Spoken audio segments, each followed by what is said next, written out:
and welcome to the second episode of season 3 of Why This Film. I'm Emily Slade, and this is a podcast where we delve into your childhood and pick out a movie and have a chat about it. Welcome back. You watched it so many times before, and now you're gonna watch it again. But it's been so many years since you last saw it, and now you show it to your friends, and they're like, What am I watching?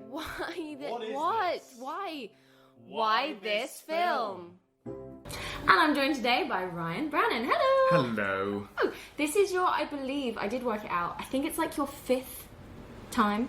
Yeah, so what was the first one was... Big Trouble. Big Trouble in Little Chinatown. And then we did Hook. You did Godzilla. Godzilla, yeah. Porco Rosso. Porco Rosso, yeah. And then, I think this is the fifth one, your 5th one. And the chosen film today was 2002's Dog Soldiers. Yes. The IMDb breakdown is: a routine military exercise turns into a nightmare in the Scottish wilderness. So, why this film? Why this film? Okay, so... when this film came out, I was in college, and a friend of mine worked in the local cinema. Oh, cool. And he was like, do you want to come see a film free? And I was like, of course. Yes. And he was like, oh, yeah, you should see this film called Dog Soldiers. It's really cool. And I was like, what? What's it about? He was like, soldiers, British soldiers, and there's werewolves, and like it's really gory, but it's really funny. Yeah. And I was like, okay. Fair enough. So that's kind of why this film. And then I remember seeing it, and it was one of these films that I just loved because it was. I kind of grew up on films like Aliens, Predator. Right, that sort of action. Yeah, so I kind of call them the survival horror. So Yeah. it's a survival horror in the sense that you have a squad of soldiers or, sort of special forces, that sort of thing. And they're in a situation which is too tough for even them. Yeah. Because that's the thing, you get most horror films, you get like slasher films, stuff like that. Yeah, and you get dumb teenagers and you're like, deserve. Yeah, they deserve. Like, of course they're going to die. Yeah. But then these guys are like soldiers. They're specialised. Yeah. This is what they're meant to handle. It's really cool because it means that there aren't any like dumb questions. They just kind of get on with it, and then when they've got 5 minutes, they're like, right, what's going on? And then someone's like, werewolves, and they're like, okay, I'm just going to ignore that and carry on with what I'm doing. But it just means that there's no like time wasting. They don't make stupid decisions. Yeah, exactly. And it's so much more satisfying because of that. I really like this movie. I think I watched it when it came on TV loads of years ago, and I'd heard of it in the like ether of like films you should watch. Yeah. Someone was like, Dog Soldiers. And I was like, okay. And in my head it was Danny Boyle that had done it for some reason. I don't know. No, yeah, I can see that, yeah. But it wasn't. It was Neil Marshall of The Descent fame. Yes, well, this was Neil Marshall's first major motion picture. Motion picture. Yeah. How great to have this as your directorial and producing and writing debut. Yeah, exactly, because then he did The Descent. The Descent was like 2-3 years after. Right. Which is quite funny because you look at Dog Soldiers, like, it's all lads, all British soldiers, and The Descent, it's all women. And it's like, well, that's cool. It's kind of glad that he hasn't Balanced sort of... it Yeah, exactly. Which honestly shocked me when I googled that, because I have very few notes because it's just such a great film, but the one thing I've got underlined is Megan, which I think is the woman's name in this, because... And we'll talk about it in a bit, but like, so Megan is the only female character, and she's just terrible in every sense of the word. She really is. Like, it's a highly unrealistic film. It's really silly. It's really, but it's really funny, and they don't take themselves too seriously as well. Yeah. Which I think that's why her character's weird, because she's the only one who takes herself seriously. Really seriously, that's such a good point. And as I say, like, because he then went on to write The Descent, which is so good. Yeah, it's so great. Good. And it's so well written, female characters, and great dialogue. Again, and none of them are like, my period, my womb, we're women. It's actual human dialogue, which is so good. So I can kind of forgive Megan because of The Descent. Yeah, exactly. Yeah. The soundtrack in this movie is banging. Yeah, it's good, isn't it? It's so good. It was drums, isn't it? Yeah, it was just really noticeably good. I was just watching the whole movie, and I was like, God, this soundtrack is great. It's great at building suspense. It's great at building the adventure part of it. It's great at It's just a really good soundtrack. Yeah, no, it's good.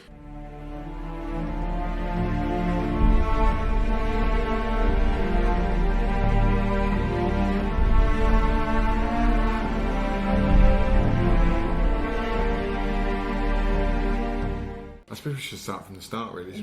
So yeah, I suppose, well, it starts off, doesn't it? Scottish Highlands. You've got a couple, which is very good. It's a good plot device. It basically says, oh, this is the Scottish Highlands. Yeah. They were there. You have the whole setup with her giving him the silver letter. You better look after it. It's solid silver. It's solid silver. Wink, wink. Then they get killed horribly in their tent. Yeah, horribly. And that's it's quite cool. And you're like, oh, this is weird. And then it jumps, and then you're somewhere else. I think you're in Ireland or something. And you've got the guy from Trainspotting. I can't remember his name, but the actor from Trainspotting who's he plays the main character in this, Cooper. He was also in Father Ted as well. But yeah, so he's running through the woods, and you're like, oh, maybe he's being chased by the same thing. This is interesting. Yeah. And then he has a fight with all these soldiers, and it turns out he's on a training mission with the Special Forces.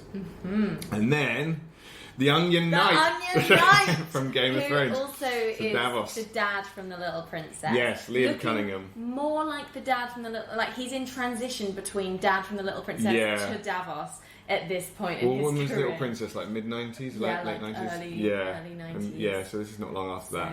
Yeah. And he is... The weird thing is that Liam Cunningham is an Irishman. Yes. And I've never seen him play Irish. I've never heard him play Irish. No, never. In interviews. Game of Thrones interviews, yeah. Yeah, exactly. Because he's Geordie in that, isn't he? Yeah.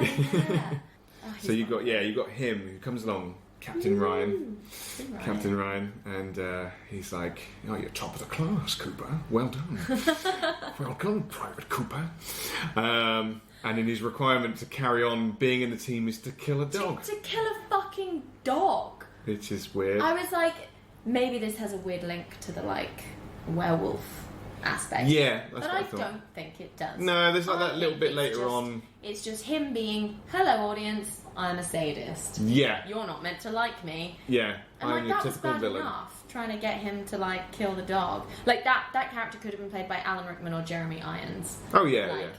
He's But all in black all the time, and he's just I'm going to kill this dog now. And he does, and he shoots the dog in the head. And I was it's your dog, isn't it? Oh, when you're using that dog. That was that dog would have gone through training to be on this mission. Does every time he goes back to his superior and says oh, we need more of our tracker dogs. You know how long it takes us to train these dogs? Years. And how do they keep dying on training missions? Yeah. And he's like, what are you doing on these training missions? We're not even using them on proper missions. That dog was that far. that dog was 4 years old. He had a good long life ahead of him. What is wrong with you? And I don't know. It just keeps dying. They just keep dying. Just keep dying. They're not very good dogs, really. And so he doesn't shoot the dog, but then Liam Cunningham, Captain Ryan, does shoot the dog. He shoots the dog. And then he's and then Cooper's just sort of shows his heroic streak because he's just oh, you bastard, and then punches him in the face. Yeah. Oh, what is the line he says? He says something like, he says, live and learn, Cooper. Yeah. And then he goes, yeah, but you won't. And he punches him in the face and they have a little scuffle. And then we're back in the Scottish Highlands. And the helicopter coming in. Which, probably was the most expensive shot in the film. With the helicopter coming in, then we're all jumping out of the helicopter, and then we get introduced to the squad. Which is so great. I think that is possibly my favourite scene in the whole film. That's fair. Is the introduction of the squad. It's so well written. Because it's Sean Pertwee at his best as the Sarge. And just some of the lines he comes out with are just fantastic. Mm-hmm. Because basically they all jump out of the helicopter. You've got, and they all sort of they're all looking around the place sort of thing. And then you've got Joe, who's the big guy sort of thing in the group, who's just sat there looking miserable. Yeah. And Sean Pertwee is giving all these orders. This is Sergeant Wells, isn't it? Harry Wells. Wells, yeah. H.G. Wells. H.G. Wells, that's it, yeah. But okay, this is really nerdy. Okay, so we'll get back to his name in a minute. But yeah, so he's giving all his commands, And then Joe's sitting there looking miserable, and he's like, Joe, get off your big fat lardy arse and act like a soldier. And he's like, then he starts complaining he's missing the most important football game of his life. Yeah. He's just sort of like, I'm stuck in the arsehole of beyond. Not even much as a six-pack and a telly. So the other thing, so Sean Pertwee goes, time sync. And then they all go they all do their watches, and then Witherspoon's possibly the best character.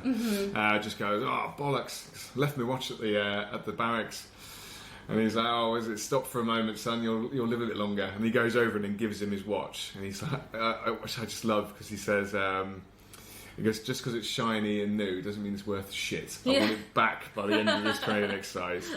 And then he goes, well, what about you, Sarge? Like, well, I'll count, won't I? Which I just think is great. And apparently the reference is to that because he's H.G. Wells, the time machine. He is a time machine. So he counts. It's so good, man. And then, like, they move off exactly 3 minutes after he said, like, we move out in 3 minutes, and it's like exactly 3 minutes later. Yeah. Like, I just love it. Neil Marshall is my kind of director, like that sort of Edgar Wright vibe where they're just I love movies and I want to make a good one.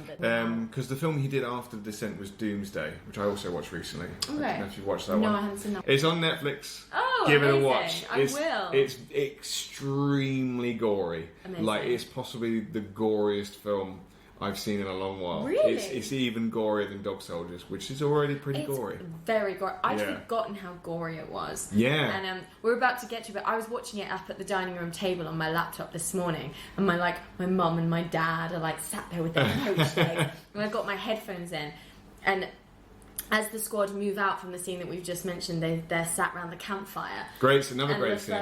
Another great scene of dialogue. Yeah. And then the first jump scare that happens, it's just this cow that's just thrown amongst the middle of them, and we just had this really heartfelt story from the sergeant, and then someone tries to start such a great monologue for self-tapes. I think I have used it actually in the past. Yeah, it's such a good monologue. And then one of them starts trying to make a joke, and then out of nowhere this thing lands, and I don't think there's any music cues or anything. It just literally lands, and you just get their reactions. And I was sat at the breakfast table, and I was literally like, ah!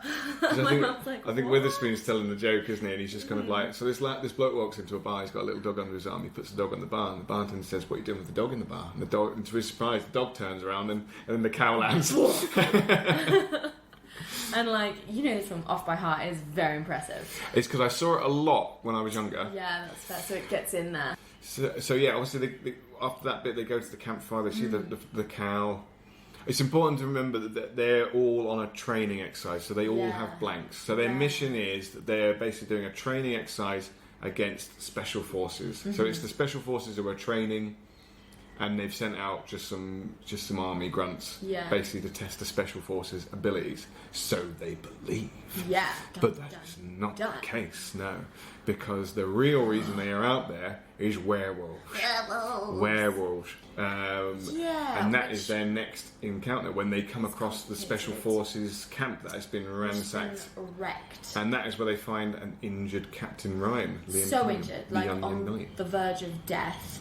There's only meant to be one. Yeah. One what? One werewolf. One werewolf, yeah. So he was just told that there was only one werewolf. Yeah, he was. But actually there was a family. I thought, because I'd forgotten the movie, except for the bit where the woman exists. I could remember her so distinctly. And when he's going, there's only meant to be one, I was like, does he know that he's going to now turn into a werewolf? And that's why he wants to get himself out of there, because then there'd be two werewolves. That's what I thought. Yeah, I think that he didn't know that they were werewolves. I think he was kind of assuming they were these just big beasts. Right. I think because the whole story that's kind of put in for no reason is that Megan, the zoologist, has basically sort of was helping them and probably saying these are werewolves, these are lycanthropes, and they were probably like, You're stupid. Sit down. Have a cup of tea. You don't know what you're talking about. But yeah, his whole thing is that the MOD has basically said that there's a section of the MOD that basically gets animals and trains them to be sort of basically like killers and stuff like that, isn't it? So that's what their sort of mission is, to go and get this beast, this werewolf, whatever. send it back and then train it, I guess. Yeah, like, to do what? It's like the whole Jurassic World argument. It's like, what are you intending to do with a big old dog? Yeah, Like, no, exactly, yeah. That's feral in the Scottish Highlands. Like, that's not a good plan. Unless he did think it was a werewolf and thought, oh, if it has human form, maybe it has... maybe we can talk to maybe it. can sort of, train it and be like, oh, can you control it? That's fair. Because, that would be pretty cool. But weird that he was misinformed. Was he misinformed on purpose? Like... And I'm only delving into this because we're talking about it. I kind of take it at face value at the movie, and I don't mind. No, exactly. It's so eerie, the consistent, there was only meant to be one. Yeah. And they're like, what's he talking about? And you're like, get out of there, there's werewolves! Yeah. It's so exciting. And he's like, oh, because you should run before your feet are torn out from under you. Yeah! He's like proper old man at the petrol station, vibes. And they're all like, what's going on? And then there's a really great storytelling, isn't it? Building up, sort of like layering everything. You know there's something out there. You know who these soldiers are. You know who he is. Yes. You know why he's there. You kind of guess why he's there. Yeah. Because you see him watching them. Yeah, exactly. So you're like, ah. And then they start getting picked off. And like, you still don't ever see a fully sized werewolf until like 55 minutes into the movie. So the other thing to remember is that they found the Special Forces camp, so they've ditched their blank guns, and they've actually swapped over to live guns, and that's where you get Joe with the big shotgun, and you've got them with their little MP5s and stuff like that. So you're like, right, they're tooled up now, so now they can face it. Like, without even thinking, because I was like, oh no, they have blanks, what are they gonna... even while I hadn't even finished that thought in my head, the main character was like, right, drop your guns, pick up the proper ones, we're gonna have live ammunition now because this is a real danger zone. And I was like, oh, that's sensible. Yeah. Like, if I was watching any other movie, they'd be like, we'll just like case the joint for a little bit longer and see what's around here. But they were just like, nope, this looks bad, there's blood everywhere, pick up the real guns now, lads. And it's like, it's good.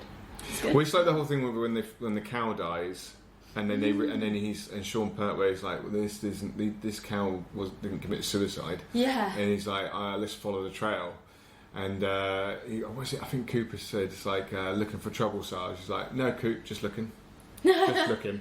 And it is kind of a case of, well, yeah, they are soldiers. They're probably, it's going to, it's probably what they do. It's probably what they would do. Yeah, not why they're there, but, because of that, they found the Special Forces camp and, found them. Now, the thing that bugs me a bit, I'm not a military person. I've never been in the army for that. When they're running away and they're getting Captain Ryan away, sort of thing, and Bruce, who's expendable Bruce, and they're kind of like, oh, we're all going to move. We need someone to volunteer for rear guard. Yeah. Rear guard, I find it's a weird thing. I'm sure it is a real thing. Like I'm sure Neil Marhsalls did his research on this. But I just find it really weird that he's on his own at the back while everyone moves off. Yeah. And then because he kind of like his gun gets jammed, doesn't work, he's running and he doesn't know where to go.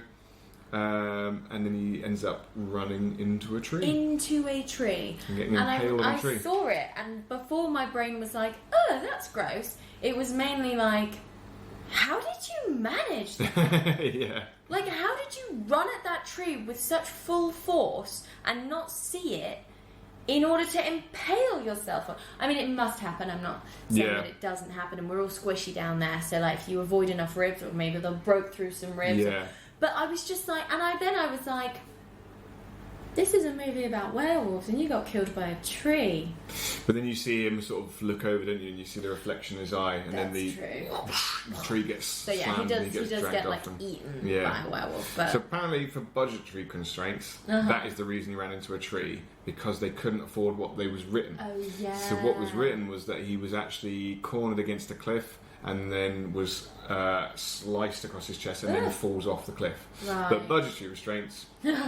Replace that with a tree. With a tree, exactly. Exactly. Yeah. So it is. Yeah, I guess it's kind of one of those things where it's a bit like, that could have been better, but I can see they had to make do with the budgets that they had. Because I mean, that's the thing. There's 5, maybe 6 werewolves but you only ever see 3 because they only ever actually could afford 3. Yeah, they only actually had 3 actors to do it. Which is really cool. Yeah. And, like, they're really well designed. Yeah, no, they're great, aren't they? Such a The good way design. they sort of like they stand and they tower and stuff like that, and the sort of the body movements is really good. It's a great film for practical effects. Yes, the practical effects they were fantastic. like anti-CGI costumes and animatronics. Yeah. Which in my head is always scarier. Oh, it's always scarier. Yeah, because it's a real thing. Because you're actually there. And like when the mouths, you see the jaws and they're like dripping and like, it's scary. Yeah. Scary stuff. Apparently they were quite hard to move in, the costumes, because the way their feet were clamped in. They were clamped in at like an angle, like you're on point. Oh, yeah. Just so you get that kind of, the backward, the dog sort of, the backward knee that dog sort of thingy, looping. the joint. Yeah. Yeah. We're both like doing it with our feet, with our which feet. you can't see in our podcast. But it has a really terrifying look because they really tower. They really, I tower. think I read as well that they made the sets like that a little bit too short as well, so they had to like bend over as well. So they find Bruce. Sarge finds Bruce. And then gets... Oh God, it's so horrible. Yeah. So as I say, he lets off a few shots as he shoots something, and he turns and then gets slashed across the stomach. Slashed across the stomach. All of his intestines are out, which is like gross enough as it is. But then when like Cooper comes and finds him, and he's like, "Oh my guts are spilling out," and he's like, "Put them back in." And he's like, "Ow!" Of course they will. And he's just shoving his insides back inside of him. I'm watching this like at the breakfast table, and my mum like pokes me on the shoulder, and I'm like, "Ah, what?" She's like, "What are you?" I can't right now. It's a grim thing of like, I suppose if you were slashed across the stomach, your intestines would fall out. But you would still be fine in theory. Yeah, because they're still all kind of connected. They're just sort of like they're just hanging out. Oh God! I mean, I'd have passed out. I'd have taken one look at them and just been like, noped out. But this is Sean Pertwee. This is Sergeant Wells. Like he's he's a hard nut. Fucking gut.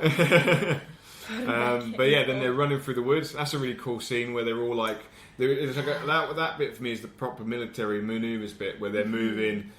Two will stop, will fire, then one reloads and sort of moves on, and they keep just moving and moving and moving. It's cool. It's clever. It's really cool, and you got the really cool shot from the werewolves' point of view, which is like black and white, and the bullets. You can see the bullets flying past, and I was like, that's really cool. I kind of wonder how they did that, and if they just had a sort of camera set up and they were just shooting it at the camera.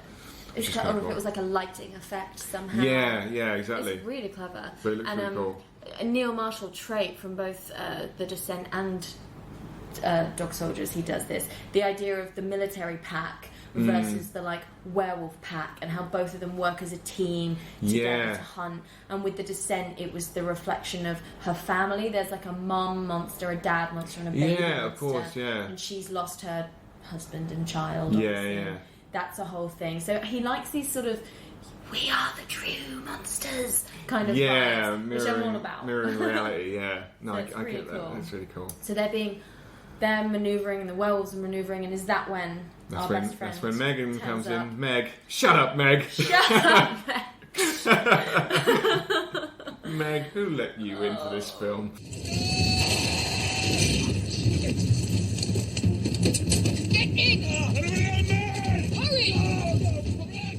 We watched it the other day, and I forgot about some of her awful lines. So bad. Maybe nuts, but I'm not fruitcake. Fine. Stay here and drink tea. She's the only character as well that I'm a bit like, why are you doing this? Yeah. Why? None of her motivations make any sense. No. Like, her plot is really weird. I had to Google what on earth actually happened with her, because the movie was just like, she's got these terrible lines where it's like I really don't mind the sort of like sexist, and I say that with like bunny ears, comments from the soldiers, because it's like, it's kind of fine, it fits with the tone of the movie, and it's like I really don't mind that. But when she's like, you arsehole, sorry I called you an arsehole, I've got a mean streak to me, and I'm just like, stop talking. I thought you might be here because of them, but I guess not. Just don't be an arsehole. Sorry about the arsehole thing. I've got a mean streak a mile across. Sorry. Like, and I'd like to say that the actress did the best she could with what she was given, But I don't even think she did. Yeah, I mean, she has by far the worst line in the film, which is, "It's that time of the month." Oh my god! Oh my god! It was so bad. Well, obviously there's the storyline as well that she worked with the special forces guys because she's the zoologist. That part of the story apparently was tacked in by the studio. Yeah. Because they were like, oh, we think this should happen. But Neil Yeah. Marshall was like, that was never my original plan. I don't know why that's needed. And it was it was an unnecessary sort of thing of like, oh, you know him?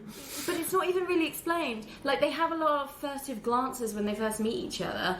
And then I was watching the movie so closely, I was like, how do they know each other? And I can't remember it being explained. No, it's not. It's not. Like, at all. I think he briefly explains it in the film just for the sake of it. And it's such a shame, and the only reason I really point these things out is because the rest of the dialogue and the rest of the pacing and the friendships are so strong that this woman who could literally be replaced by a lampshade just like walks on set, and you're like, what is this? What is this? It's like, were And you always against them? Were you always on their side? But like, why did you? Are you did a member split the of this end family? Like, are you not a member of this family? Did you come here as a zoologist to meet the family and then become a werewolf? Or like, it makes no sense. Yeah, it's her character is very weird. It's such a shame. I'm so confused. Fuck her. But now you're out of luck, and I'm out of time. And all we can do is let nature take its course. They were always here. I just unlocked the door. It's that time of the month.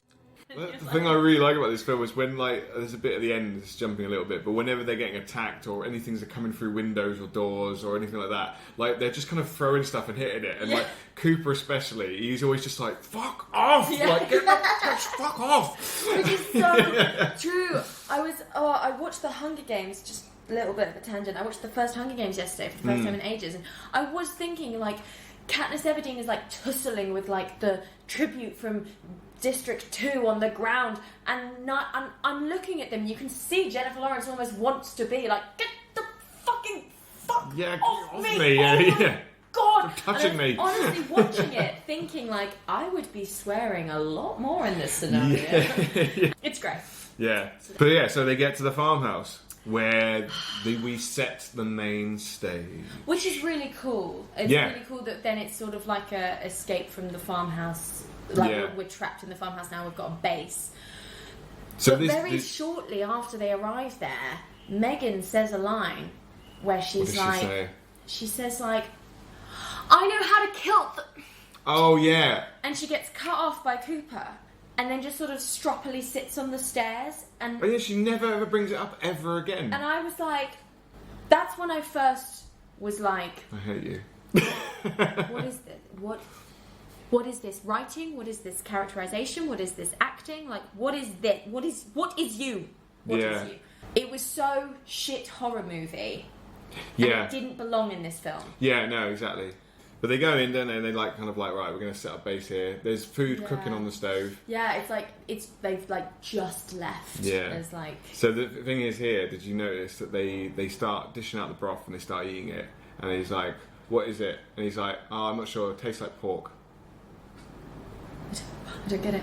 Because it's human. Oh, it's really Yeah, because pork is humans meant to taste a bit like pork, apparently. Yeah. No, I didn't get that. Yeah. I just remember Megan being like, you can't help yourself. And it's like, you just rescued them from what you know to be werewolves. The least you can do is give them broth, regardless of whether it's human or not. God, she's annoying. Yeah. Now, you've got the other soldier we haven't talked about at all, who is the vomiting cavalier. Yes, Terry. Terry, that's it, Terry. Terry. So, something... He's very frightened. So something with Terry, which I was only till later that I read something, I was like, okay, it makes sense, is that Terry's the rookie. Like, because Terry gets killed in a very rookie way. He turns his back to an open window and gets dragged through, and you're kind of like, Terry. But then there was something that was highlighted earlier in the film that I've never noticed, which is actually at the campfire when the cow falls. Everyone else has what they need out of their bags, out of their packs. Whereas Terry's got everything Oh out. yeah, and he's like, clean that shit up, Terry. Yeah, he Sort has the he shit out. has everything out. So that's a little nod to the fact that so he's the rookie. He he's a doesn't bit really know what he's shit. doing. He's And that's why he gets to have... Because, you know, you had to kill off 6 soldiers in imaginative ways. One of them had to go with the, like, fake out through the window. Yeah, exactly. And, like, at least give him a reason. That's why I love Neil Marshall. That's why I'm so confused about the character of Megan. Yeah. Because everything else is so nicely thought out and respected. And then she's just, like, plonked in there. You do kind of wonder if she was kind of brought in because the studio were like, you don't have any women in this. Or you don't have a character that sort of... I mean, I don't know. It's a weird one because like, if she wasn't there, they could have... the werewolves that you think Ryan is going to be. Yeah. But isn't. So I get having a link to the werewolves. I get trying to keep it a secret because they keep looking at that photo and they don't ever show you a close-up of that photo. And I'm constantly like, well, if she's in the photo, why isn't anyone saying that? I don't think but she is. She's not She's because not. he says... He figures it out before we do in that he's like, you're not in the photo because you took the photo. Yeah. But like... But that sort of comes out of nowhere as well. That sort of like, I figured it out and you're in league with the werewolves. Like, just her whole... If they wanted... She works, but she could have just worked a lot better. They could have just tried harder. And, like, part of me was sitting there and I was like, why didn't you let the actress, like, write some of her own lines? Like, I'm sure, like... At least then they would have sounded more real. Like, she was very sort of like, don't call me babe, when, like, you first meet her. And then she's suddenly, like... just becomes very docile, and then she becomes really kick-ass, and she goes through like every form of like generic female character. Yeah, she does. And then they're trying to hint. I know they're probably not, but they're all like, "How's your girlfriend?" And I get that that's banter, but part of me was like, if they get together at the end of this movie, I'm going to throw my laptop out the window. Like, I actually am. And obviously they don't, because she turns into a fucking werewolf, gets shot in the head. Thank God. Shut up, Meg. Shut up, Meg. Yeah, is that when they take the sergeant upstairs? Yeah, so they start upstairs. That's where you kind of learn where he glues him up with super glue. And he's like, everyone thinks it was for, what is it, your nan's China, where it was actually developed by Vietnam soldiers to patch up injured soldiers. And I was like, oh, that's cool. And then I read in the IMDb trivia that actually that's a quote from a book that the character in the book makes up and is later then heard saying, no, it's not real, I just got it from a werewolf movie. So then, like, Neil Marshall put it in his werewolf movie. How cool is that? That's really cool.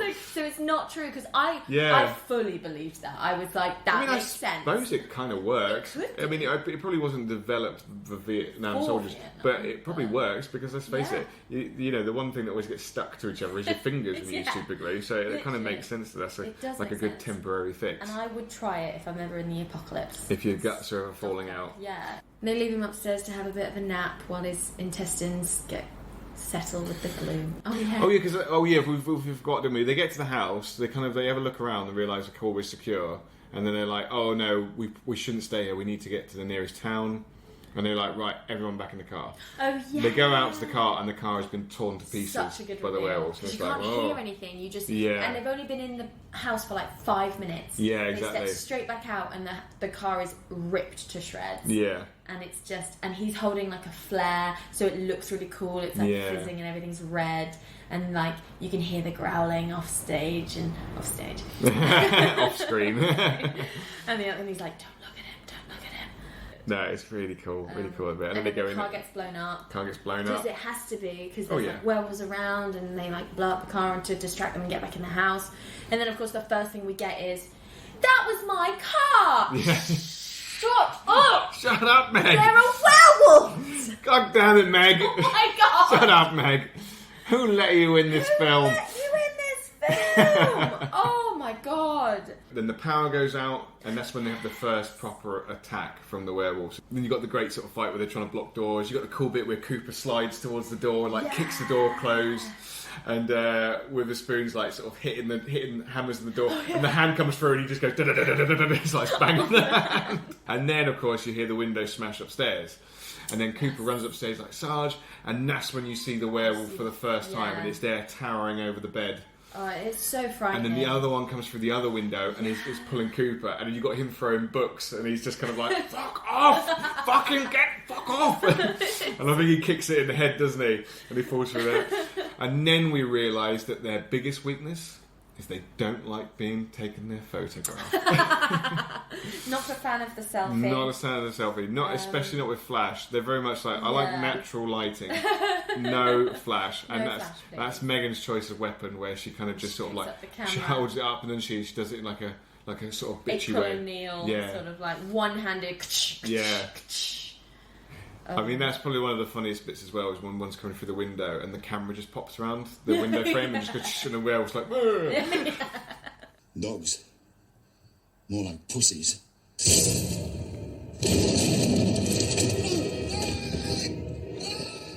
Alright, Terry. Poor Tessa.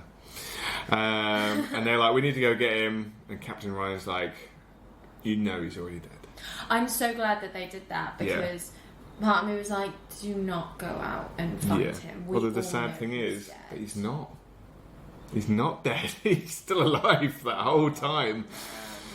I can't remember how now, but someone's probably Meg again. Shut up, Meg. It's like they've probably got a truck in that shed, but we need to get to there.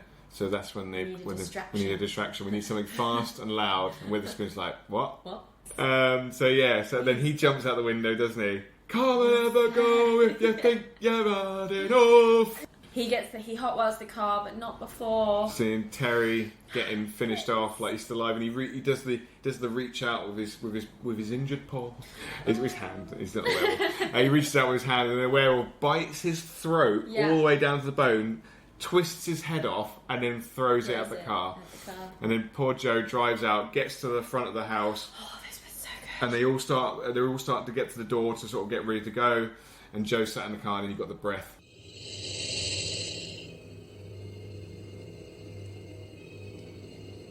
You're behind me, aren't you?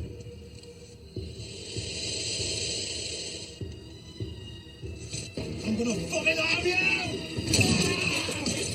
And then, oh god, and then his remains are probably the worst out of everyone's, because as they then all come out to the front door, they open up the door of the car. And he sort of slumps out, doesn't he? And then all the blood pours. And there's like all this like cascade of blood and guts just like and then like exits hay the as car. well, isn't there? It all comes, it's very and grim. they're like, oh, what's that? Oh, it's a werewolf. Back indoors, everyone. Back inside. Oh, then they have the conversation with Ryan, and then he turns into a werewolf. In such a classic. Yeah. Falls behind the table. Live and learn, Cooper. And then we had the earlier on in the film, we had Chekhov's gun situation with the sword. And obviously the sword sort of gets used, it gets stabbed through Captain Ryan's chest, and then he jumps out of the window. Yes. And then he's sort of gone, and we're like, doesn't count. Yeah, it doesn't count. And then we're like, okay. And then Meg comes up. Meg. Shut up, Meg. And she's like, they're going to be somewhere. We need to survive till dawn. And they're like, it's not going to happen. We've got barely any ammo. 6 hours left till dawn. 6 hours left till dawn. Yeah, it's the longest night ever. Literally. Scotland. They're like, they're going to be somewhere nearby, somewhere it's warm, close to the food supply. So they realise they're in the shed. Then Cooper very bravely drives the truck into the shed, and they let the gas out, and then they blow up the shed in a spectacular explosion. And then they get back, and fucking Meg is like, all of a sudden, she just like turns around with this like swishy cape of like, surprise villain. Yeah. And she's like, I just let them in through the back door. Yeah, they were always here. I just opened the door. They're not in the shed. And apparently her reasoning is, it's a bullshit reason. And she'd clearly decided that when she told them to blow up the shed as well. Oh yeah, no, she had. That was the reason. It was to distract them so she could let them in. Yeah. But apparently her reasoning was because Cooper said, if there must be human the majority of the day, so when these bastards wake up, we'll kill them. Yeah. And she's like, but they're nice people. They've killed 15 people before the soldiers. Yeah. So many people. And then... they clearly know what they're doing as well, because they've been doing it a long time. As well, they're smart. They cut off the power supply. They they trick people. They're like together as a pack. They're very, very dangerous. And she's been trying to get away from them. And I don't understand how she's been able to keep it at bay either, because it makes sense. Sometimes in Buffy the Vampire Slayer, you'll get turned into a vampire, and when you actually come back as a vampire, could be anything between an hour to 2 days, depending on Yeah. what the plot and script needs you to do. Yeah. But there was a consistency here where, like, Ryan had like 2 hours, so H.G. Wells knows that he's got 2 hours, and like Yeah. it fits. I didn't question that at all. But she's somehow been like, what, like really trying hard to not become a werewolf. So is it a choice thing? Is it a choice, Is it a choice thing? And it's not really confirmed, because it seems like the family of werewolves, I would like to think that it was involuntary. Or is it a case of like, yeah, new werewolves can't control it, more experienced werewolves can? Yeah. But then Like it's the been... Twilight Saga. Wow. But then, like, it's been a full moon all night, Yeah. and she's not a new werewolf. Like, or if she is, it's by like a month. She's been a werewolf for at least. Well, she's been there over a year, so she's been a werewolf for at least 6 months. So it literally looked like she was like, the script's been telling me to not turn into a werewolf yet. Yeah. But here I am in the shock twist that you all saw coming. Yeah. It's that time of the month. I think when Sean Pertwee says someone had to put that out of its misery, he really meant someone had to put the audience out of their misery. Because no one Let's made get rid of that character. Yeah. Stop her talking. Shut up, Meg. Shut up, Meg. You don't matter. And then you got the great last battle, which is just so much fun, but also so harrowing and sad as well. Because obviously you got the Sergeant Cooper run up the stairs. Witherspoon for some reason doesn't, and he's kind of like, go, and he sort of stays downstairs. He gets trapped trying to get up the stairs, and then he runs into the kitchen, blocks it off, and then the werewolf gets in with him, and he has a really cool fight with it. Yeah, like Like, furiously stabbing, covered in blood. Yeah. Meanwhile, final Sergeant line. Cooper upstairs, and like Yeah. they get split apart, and like he's like, Sarge, he's like, I'm in a car seat. I'm in a fucking car seat. And then they break through another wall into the bedroom, and that's where they're climbing over the bed. And he's sort of like, the werewolf's head comes out, and he's just like, oh, fuck off. And then they're like bang on the doors, and they're like, We need to get in the wardrobe. should we get in the wardrobe? Let's get in the wardrobe. And then what's in the wardrobe? Bones, lots of bones. So clearly they're dicks. Clearly in human form they're dicks Even as well. in human form, they're like, where can we put these? Yeah. I know, the wardrobe. And he shoots the floor, then they fall through into the kitchen. That's where they find the remains with a spoon. I hope I give you the shit, you fucking wimp. But it was a good death. He's like, where's Spoon? There is no Spoon. Matrix reference, which is great. It's great, it is great. And that's when they find the basement entrance.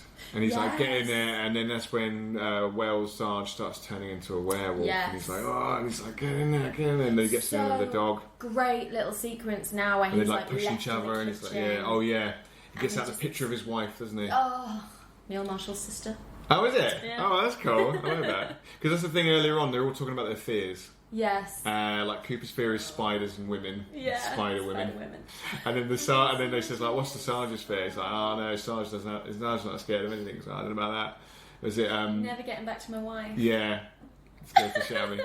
And then there he is on the floor with the With picture of his wife. Oh. And he like cuts the gas open in two, and he's like Yeah. so prepared. Gets his lighter out, and the werewolves come in, and you're like, he got this. He got this. And then Fucking Meg! Even in a werewolf form, she's a dick. Literally, she's the worst. Slaps it out of his hand, and you're like, for fuck's sake. Yeah. Earlier, when they'd gone to make a cup of tea, we'd seen how the gas oven works, because they made a point of zooming in and being like, pay attention. Exactly. So I was like, Chekhov's oven lighter. Chekhov's classic oven lighter. So he smashes the gas oven, and the House whole explodes. place explodes. There's a huge explosion, and the basement, unfortunately, is It's untouched. safe. And Cooper's there with Sam. He's like, oh, and then you're like, oh, it's done, it's over, but it's not, It's not over until I say it's because over. Captain Ryan, Off complete screen death. with sword inside of him, comes So we back. know who it is. Then you have possibly the most uncomfortable thing, not in a bad way, but the thing where he drives the sword into his mouth, oh my and you hear the God. grating on Coop's teeth as he pushes it into his mouth, and you're like, oh. It's so horrible. Sam the dog comes to the rescue, starts attacking him because he was a dick in the beginning. Yeah. He was trying to kill me, and I know he kills dogs. Yeah. Like he's killed loads. I've heard about your past activity, sir. And then, Chekhov's paper opener, Chekhov's Solid letter opener. silver. Solid silver. Don't lose it.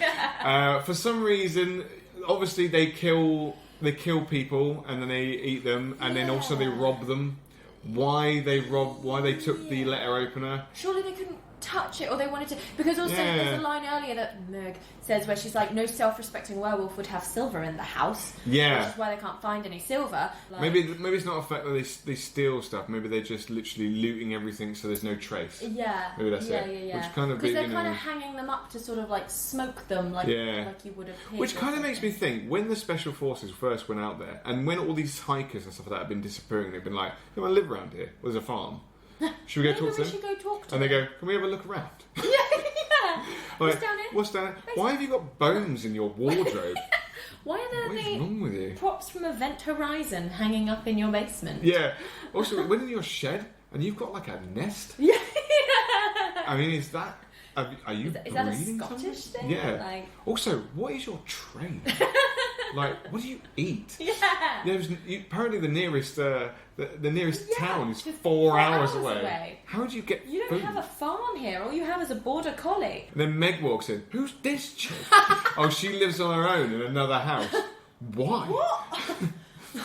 She's a zoologist. Okay. Fair enough. We're going to leave you to it.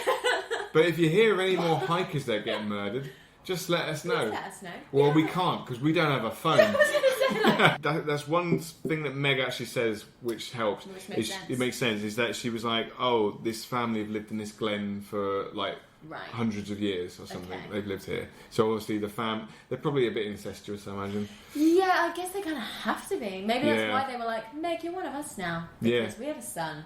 And when he gets of age, he doesn't want to have it with his sister anymore. I mean, he will, because, we need to keep the bloodline going. As many as possible. As many as possible. But, do you reckon they were always werewolves? Maybe through incest they just turned into werewolves? yeah, Maybe they're the first of the werewolves. want, and I don't usually ask for this kind of thing, but I want a prequel about the family. So he escapes out of his basement with the dog. Also, where did they get the dog? The dog! They live 4 hours away from the nearest town. And he's not like a scraggy, feral forest hound. He's like a beautiful, like, he could be on the set of Babe and fit in, like, just fine. Yeah, he gets out, and then the credits roll, and I was a bit like, oh, I want to know that he made it home safe. And He does. immediately, my prayers are answered with a newspaper clipping. To sum up this entire movie, the front page is England v Germany, England 5, Germany 1, best win of the year. And a tiny little corner is like, werewolves ate my platoon, with a picture of Cooper. Yeah. And I was like, oh. And then you get all the pictures as well, don't you, of the werewolf? Yeah, I didn't... But that's what would happen, wouldn't it? No one would believe it, Yeah. But I went into my laptop, you know how you get closer to, like, turn it off and stuff, and it comes up with, like, a... noise. This massive like face of this close-up shot of this horrible animatronic werewolf, and I was like, ugh! And that's Dog Soldiers. Yeah. It's great. It's really great. It's it's just great. It's like, there's not much else to say about it other than Meg, obviously. Not Meg. Meg. Yeah, there isn't really much more to say. I think we've kind of covered every basis of it. Every single. It's just a fantastic movie. I was reading the IMDb reviews, and a lot of people are like, I went into my DVD store, I saw this image of on the shelf of Dog Soldiers with a picture of a soldier and a big werewolf's face, and I thought, that looks shit, but it's £1, I'll buy it. Yeah. I watched it, and to my delight, it was not shit. It was great. And I think that's kind of the general consensus of like, what am I watching? Oh, I'm watching something quite good. Really good. I don't think it would work if it was American. No. It's very much down to Neil Marshall. Uh-huh. So much love for you. I want to rewatch The Descent now, even though it makes me feel a bit sick because it's so scary. But yeah, that was Dog Soldiers, and it was great. So thank you so much. You're welcome. You're welcome. Letting me watch it. No, it's fun to talk about it as well because I don't know anyone who's seen this film. I would watch a bad movie called Dog Soldiers, Yeah. but I got to watch a good movie called Dog Soldiers. No, exactly. So, and it's the film that made Neil Marshall who he is today. But yeah, I've been Emily Slade. And I've been your guest, Ryan Brannon. You can find me on Twitter at EmilySlade1. You can follow Why This Film on Twitter at Why This Film. You can follow us on Instagram at Why This Film. And you can email into us at whythisfilmpodcast@gmail.com if you have any comments about Dog Soldiers. If you have a particular love for Meg, I may not reply to your email, but you're welcome to send them in. Where can we find you, Ryan? My Instagram handle, I think, is just my name. It's Ryan Brannon. I've got a C. Oh, it's Ryan C. Brannon. That's good. And it's the same on Twitter as well. So you can find me on either of those. Or I just post random shit about nothing really. There's occasional pictures of a dog. Nice. Stuff like that. Great. Well, thank you so much for listening, and we'll see you next time on Why This Film. Bye. We watched the film and we talked about it, but now it's time to say goodbye. We'll be back again with another movie that makes you wanna ask why. Why?